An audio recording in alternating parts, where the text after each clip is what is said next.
presence in even huge mainstream international channels.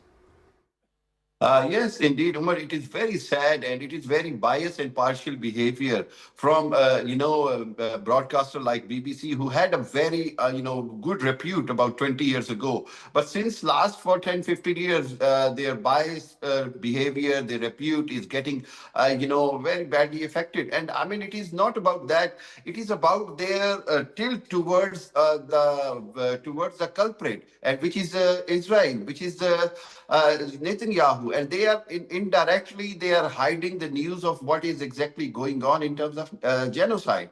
On top of it, on latest, if you look at the situation, only about BBC I talk, that they were used to broadcast, Glastonbury Music Festival. It is like a national thing for the British people.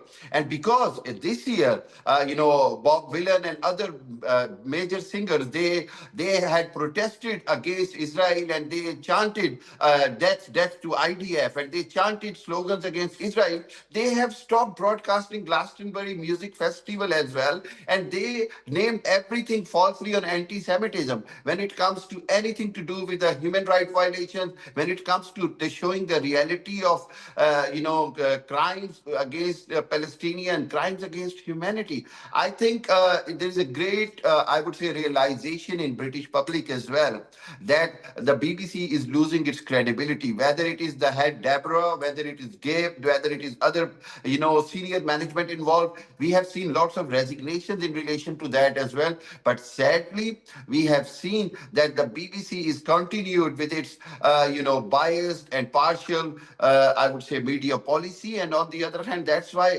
people will stop believing on their stories. And you are talking about the Gaza doctors and what happened to them. It is all over the world. The people know, the world knows that how badly Israel is targeting to the human aid workers, how they have killed, so many doctors and paramedics and staff, how it is almost impossible to give or deliver any kind of medical aid to the 2.1 million Gaza people, how it is hard for even burying and giving the dead bodies and then giving the treatment. So it is all very clear that considering the entire situation, I think it is a time for a great cleanup and kind of a scrutiny in the BBC, and it must be, unbiased, and they have to change their policy. Otherwise, I would say that in Britain, people will lose their all trust on BBC and other media houses. Interesting losing of trust by the people in the United Kingdom.